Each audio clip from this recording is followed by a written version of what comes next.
नमस्कार दोस्तों, 24 जून 2025 को एसआईआर का फर्स्ट फेज बिहार से शुरू किया जाता है और 27 अक्टूबर 2025 को इलेक्शन कमिश्नर ज्ञानेश कुमार जी आदेश जारी करते हैं कि सेकेंड फेज एसआईआर 9 राज्यों सहित 3 केंद्र शासित प्रदेशों में किया जाएगा, जिसमें उत्तर प्रदेश, छत्तीसगढ़, गोवा, गुजरात, राजस्थान, केरल, तमिलनाडु, पश्चिम बंगाल, अंडमान निकोबार, लक्षद्वीप और पुदुचेरी शामिल है। और पहले ही दिन 15 लाख से ज्यादा फॉर्म मतदाताओं के घर पहुंचा दिए गए।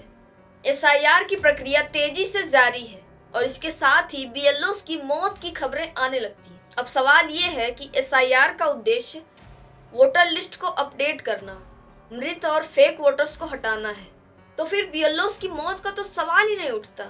तो बात यहाँ पर यह है दोस्तों कि बीएलओस की मौत ऐसे ही नहीं हो रही है, उन पर काम का बहुत ज्यादा दबाव दिया जा रहा है, कम टाइम में ज्यादा टारगेट दिया जा रहा है और जिसकी वजह से बीएलओ सुसाइड कर रहे हैं और कुछ हार्ट अटैक से मर रहे हैं, कुछ मेंटल प्रेशर से मर रहे हैं और कुछ तो सोते सोते ही अपना दम तोड़ दे रहे हैं। अब आपके मन में ये सवाल उठ रहा होगा कि काम ही तो है, अगर टारगेट पूरा नहीं होता तो क्या सस्पेंड हो जाते, बस इसमें सुसाइड करने का तो सवाल ही नहीं उठता। तो बात यहाँ पर यह है दोस्तों कि सिर्फ नौकरी जाने का डर नहीं, बल्कि बीएलओस के साथ साथ उनके परिवार को भी धमकियां दी जा रही थी। स्थानीय अधिकारी लोग परेशान कर रहे थे 2-3 महीने से, इसलिए ऐसा किए। तो लोग प्रेशर डेली डालते थे, कहते थे कि सस्पेंड कर देंगे, पुलिस बुला के उठवा लेंगे, तो लोग इतना दबाव डाल रहे थे। और ऐसा हुआ गोंडा के जौनपुर के रहने वाले विपिन यादव के साथ। उन्होंने जहर खा लिया काम के प्रेशर में। उन्हें कहा गया कि ओबीसी वोटरों के नाम काटो वरना नौकरी से निकालकर जेल में डाल दिए जाओगे। स्थानीय अधिकारी लोग परेशान कर रहे थे 2-3 महीने से, इसलिए ऐसा किए। तो लोग प्रेशर डेली डालते थे, कहते थे कि सस्पेंड कर देंगे, पुलिस बुला के उठवा लेंगे, तो लोग इतना दबाव डाल रहे थे। और ये उनके पिता ने भी कहा कि उन्हें बीडीओ और लेखपाल दबाव दे रहे थे कि ओबीसी वोटरों के नाम हटाओ और जनरल वालों के बढ़ाओ। आखिरी बात ये है कि एसडीएम बहुत हमें हड़कावत है, हम सस्पेंड कर दी, जबरदस्ती कर रहे, नाम बढ़ावा जनरल कार्ड। और उनके साली ने भी यही बताया कि बीडीओ और लेखपाल का दबाव था, जिसकी वजह से विपिन यादव की जान गई है। एक दिन पहले बात हुई थी हमसे, तो उन्होंने बताया कि एसडीएम, बीएलओ और वो एसडीएम, बीडीओ और वो लेखपाल तीनों उनको वो कर रहे हैं, दबाव डाल रहे हैं, ओबीसी वोटरों को वोटर में से नाम काटा जाए और जनरल वालों को बढ़ावा दिया जाए। दबाव के कारण बीएलओ की जान चली गई। 20 दिन 7 राज्यों में 17 लोगों की जान गई और अब तक 29 बीएलओ की जान जा चुकी है, सिर्फ एसआईआर की वजह से। एसआईआर अब लोगों की जान ले रहा है। आखिर एसआईआर कराने की ऐसी क्या जल्दी है जो लोगों की जान से ज्यादा कीमती है। 29 लोगों की जान गई, लेकिन प्रधानमंत्री नरेंद्र मोदी और chief election commissioner Gyanesh Kumar ji चुप हैं। इनकी ये चुप्पी साफ बता रही है कि हमें वोट चोरी करनी है, अपोजिशन के वोट काटने हैं, अपनी कुर्सी बचानी है और इसकी वजह से चाहे किसी की जान जाए या कुछ भी, हमें इससे कोई फर्क नहीं पड़ता। लवणेन भोज्यम।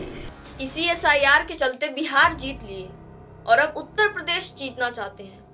मतलब हद होती है दोस्तों कि अपने स्वार्थ के चलते प्रधानमंत्री मोदी लोगों की जान ले रहे हैं। तो मेरा सवाल है प्रधानमंत्री मोदी से कि क्या उन मरे हुए बीएलओस के परिवार से आंख मिला सकेंगे आप? अब आपके मन में यह सवाल उठ रहा होगा कि बिहार में वोट चोरी कहाँ हुई है? वो तो मोदी और नीतीश जी की लोकप्रियता और उनके काम की वजह से उन्हें बम्पर जीत मिली। तो डिस्क्रिप्शन में लिंक है, जाके वीडियो देख लेना, मान जाओगे। लेकिन अंधभक्त फिर भी नहीं मानेंगे, क्योंकि उनके लिए उनके मोदी पापा ऑलवेज ऑन टॉप। दोस्तों, एसआईआर की वजह से ज्ञानेश कुमार 32 बीएलओ की जान ले चुके हैं, लेकिन उनके लिए संवेदना का एक शब्द नहीं बोला। और इनकी बेशर्मी तो देखो, ये डांस वीडियो पोस्ट कर रहे हैं।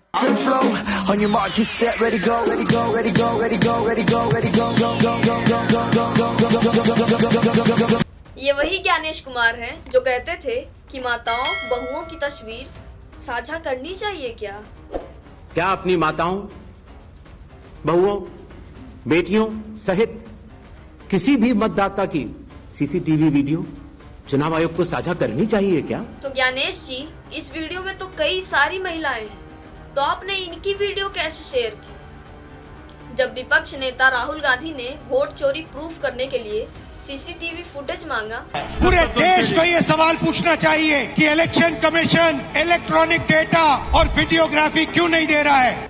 तब ज्ञानेश जी ने यही ज्ञान दिया था। क्या अपनी माताओं, बहुओं, बेटियों सहित किसी भी मतदाता की सीसीटीवी वीडियो चुनाव आयोग को साझा करनी चाहिए क्या? तो ज्ञानेश जी, अब आपका ज्ञान कहाँ गया? हो अच्छा, भूल जाते होंगे, वोट चोरी में बिजी रहते हैं ना। खैर, तो दोस्तों आपको समझ आ गया होगा कि ज्ञानेश जी का ज्ञान सिर्फ विपक्ष के लिए होता है। जब बात मोदी जी की होती है तो ये खुद उनके साथ मिलकर वोट चोरी करते हैं और बीजेपी सरकार बनवाते हैं।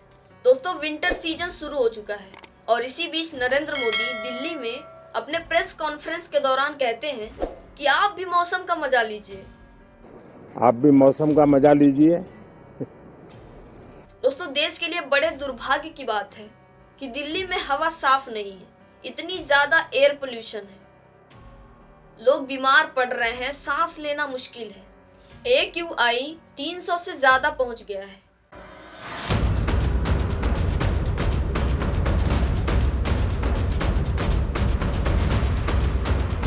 लेकिन इसकी परवाह मोदी जी को नहीं है और कह रहे हैं कि मौसम का मजा लीजिए।